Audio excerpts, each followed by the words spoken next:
मध्य प्रदेश में अमित शाह ने रैली को संबोधित करते हुए कहा था कि अगर बीजेपी सरकार सत्ता में बनी रहती है तो वो राज्य के लोगों के लिए अयोध्या में राम मंदिर में दर्शन कराने की व्यवस्था करेंगे। रैली में शाह ने सीधे सीधे धर्म की राजनीति की थी, जिसके बाद महाराष्ट्र के पूर्व सीएम उद्धव ठाकरे ने शाह के भाषण पर चुनाव आयोग से सीधे सीधे सवाल खड़े कर दिए हैं। तो क्या है पूरा मामला, देखते हैं ये रिपोर्ट। मध्य प्रदेश में 230 सीटों पर मतदान की प्रक्रिया समाप्त हो चुकी है, लेकिन प्रदेश में चुनाव प्रचार के दौरान केंद्रीय गृह मंत्री अमित शाह ने अयोध्या और राम मंदिर का जिक्र करके जो वोट मांगा था, वो मामला अब तूल पकड़ता हुआ नजर आ रहा है।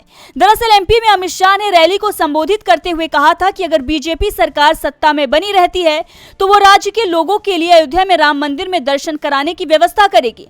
शाह के इस बयान के बाद शिवसेना यूबीटी चीफ उद्धव ठाकरे ने चुनाव आयोग पर आरोप लगाया है कि ये बीजेपी के नारों को लेकर उसे फ्री हिट दे रही है, जबकि हमारे नारों पर हमें हिट विकेट कर रही है। ऐसा लगता है निर्वाचन आयोग ने चुनाव के नियमों में कोई बदलाव किया है। तंज कसते हुए उन्होंने कहा कि अगर चुनाव के नियमों में बदलाव किया गया है तो हमें इससे कोई दिक्कत नहीं है। कोई बदलाव किया गया है तो इसकी जानकारी सभी को होनी चाहिए और सभी के लिए समान होनी चाहिए। पत्र में उद्धव ठाकरे ने चुनाव आयोग से चुनाव प्रचार में धर्म के इस्तेमाल के मुद्दे पर स्पष्टता मांगी है। उद्धव ठाकरे ने अपने खत में लिखा है कि चुनाव आयोग ने उनके पिताजी बाला साहब ठाकरे के मतदान के अधिकार पर 6 सालों तक रोक लगा दी थी, क्योंकि उन्होंने चुनाव प्रचार में कहा था मंदिर वहीं बनाएंगे, गर्व से कहो हम हिंदू हैं।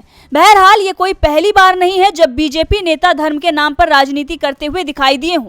इससे पहले कर्नाटक में भी बीजेपी ने बजरंगबली के नाम पर खूब वोट मांगा था, लेकिन कर्नाटक की जनता ने बीजेपी को सिरे से खारिज कर दिया और सत्ता से बेदखल कर दिया था। डीबी लाइव की रिपोर्ट।